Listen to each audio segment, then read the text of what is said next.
Hi, I'm Christiana Gaudet, and I'm here with more answers to your questions about tarot. Today's question comes from Erin. She's very interested in the intentions that we put into our readings.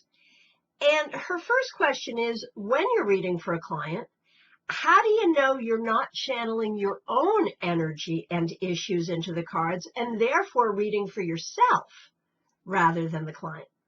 She's particularly concerned about this in regards to phone readings where the clients can't touch the cards. She's also wondering about the questions that we ask. When we ask a question in a reading, of course, we're putting our intention that that question be answered. But sometimes the cards seem to speak to something else. The example she gives, I think, is very relevant.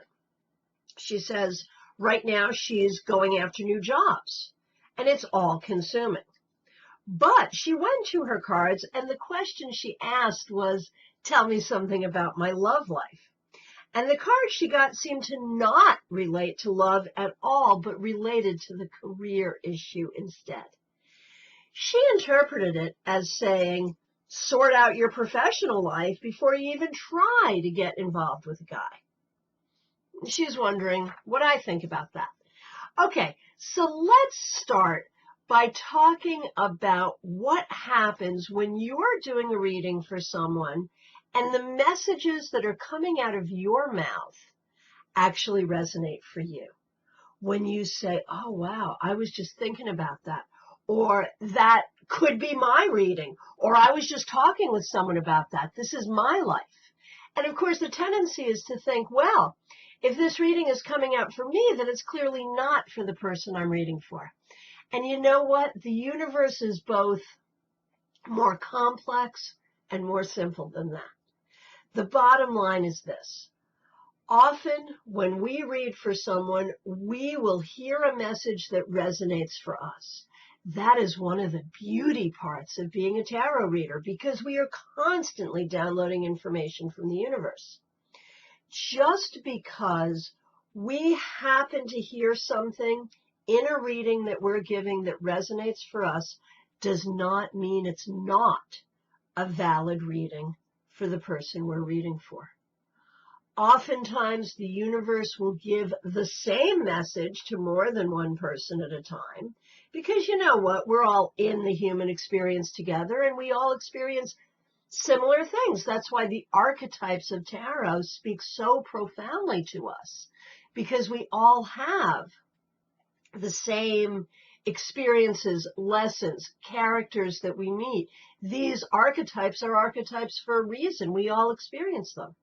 So if you're doing a reading for someone and you get a strong resonant hit, I wouldn't even mention to the person you're reading for that you're getting a hit on that for yourself. I would just file that away for your own contemplation later and recognize that it is nonetheless a valid reading for your client.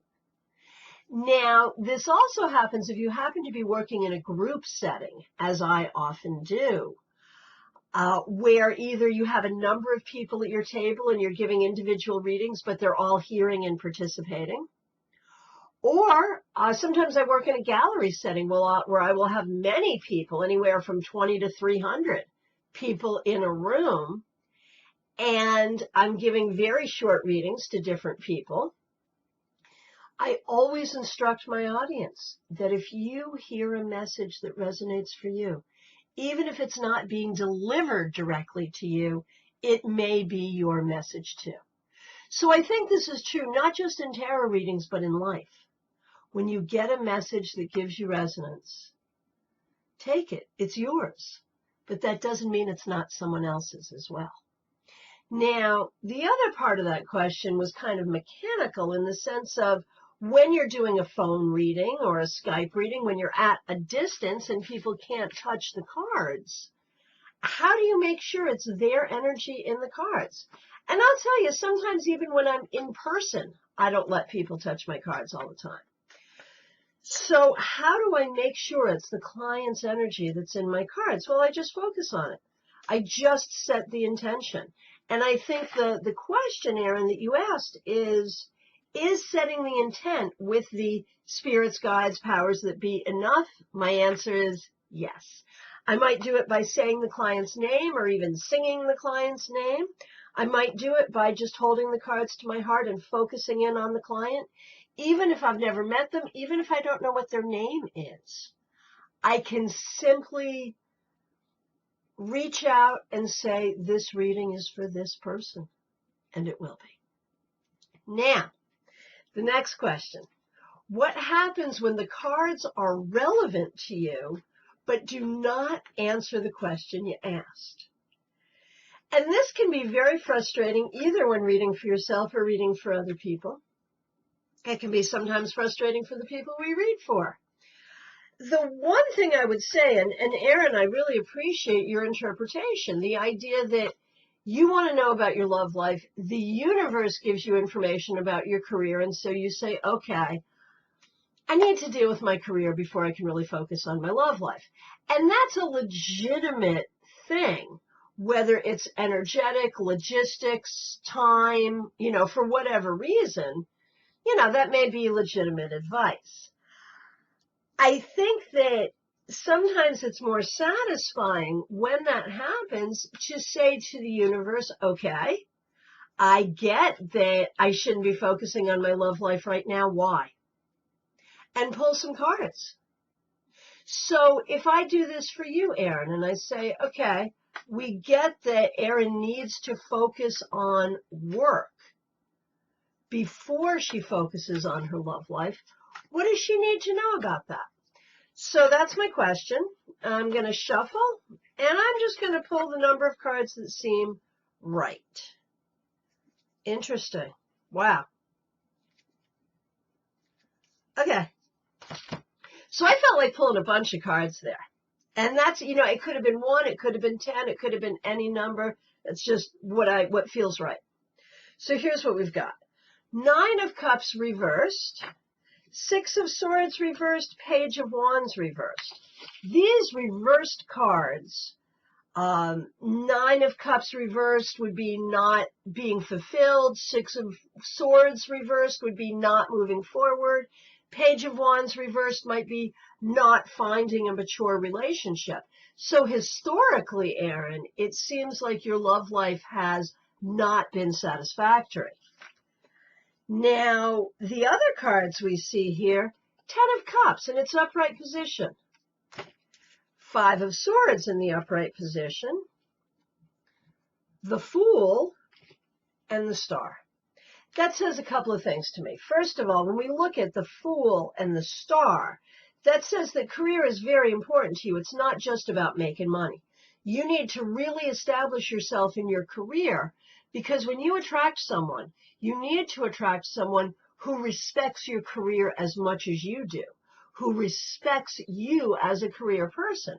Remember, there was a time not too long ago, really in my own lifetime, where it was assumed that a woman would have a career until such time as she got married, and not thereafter, because for women, marriage was a career.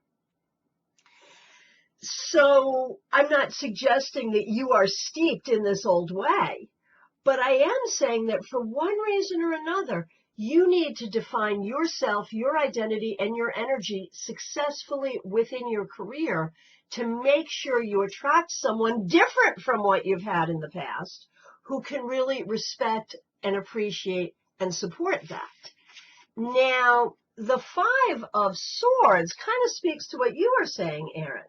The idea that, you can only handle so many things at once. You need to fight the battle of career first. But with the 10 of Cups, we don't think that the love life is going to be a battle forever. With the 10 of Cups, we think that you will ultimately find your great partner. You will ultimately find the person who is right for you, who fits into your life beautifully in the right time. So is it just a timing issue? Is it just a focus issue that you don't have the time and the energy to focus on more than one thing at a time? No. That may be part of it. But I think the other part of it is that you're still working on your identity. You're still working on who you are. And until that's solid in you, you're going to attract what you attracted in the past, which isn't worthy of your time. Once you have this part of you solid, you're going to attract that right person, that 10 of Cups person, and it'll work out great. So, the way around this situation, if you're frustrated by the fact that the cards aren't speaking to your question, if your client is frustrated by this fact, the way around is to work with it, to ask the universe why. Why is it important that we focus on this rather than that? That'll give you the answers you need. Aaron, I want to thank you so much for a great question about the intentions that we set when we do a reading. And I want to thank you for being part of our online tarot community. I want to remind everyone that I am available for private readings via phone or Skype from anywhere in the world. And I am also available for private tarot mentoring by phone or Skype. Send me an email if you'd like to make an appointment, or if you have a question about tarot.